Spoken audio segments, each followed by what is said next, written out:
আপনাকে আল্লাহ পাক যে সময়টুকু দিয়েছেন এই যৌবনের, এই দুনিয়ার জীবনের, আল্লাহর দ্বীনের দাওয়াত আপনি প্রচার করেন।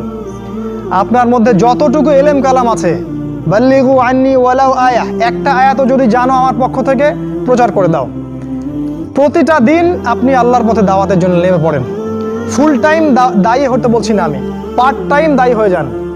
প্রতিটা দিন কিছু না কিছু সময় আল্লাহর দ্বীনের জন্য ব্যয় করেন। মসজিদে বসেন, তালিম করেন, লোকজনকে নামাজের দিকে ডাকেন, আল্লাহর পথে সময় দেন।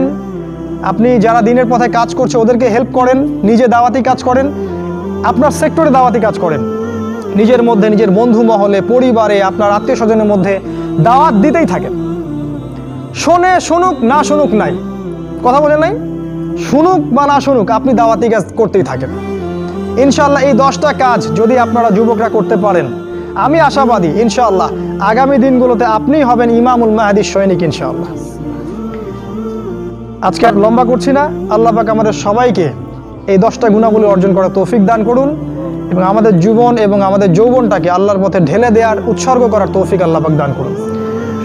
আল্লাহ রাব্বুল আলামিন আমাদের প্রত্যেকে কোরআন এবং হাদিসের বুঝ দান করুন, আল্লাহুম্মা আমিন।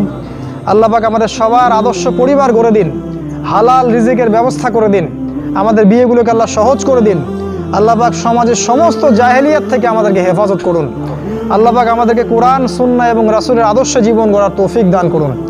আল্লাহ পাক আমাদেরকে ইসলামের ইতিহাস পড়ার তৌফিক দান করুন। আমাদেরকে ইসলামের বীর সেনানী হওয়ার তৌফিক দান করুন। আমাদের মৃত আত্মীয় স্বজনদেরকে আল্লাহ পাক মাফ করে দিন। যারা অসুস্থ আছে আল্লাহ পাক সবাইকে শেফায়ে কামেলা দান করুন।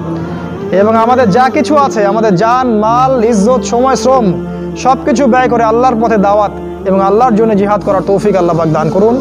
আল্লাহুম্মা আমিন। সুবহানাকা আল্লাহুম্মা ওয়া বিহামদিকা আশহাদু আল্লা ইলাহা ইল্লা আনতা আস্তাগফিরুকা ওয়া আতুবু ইলাইক।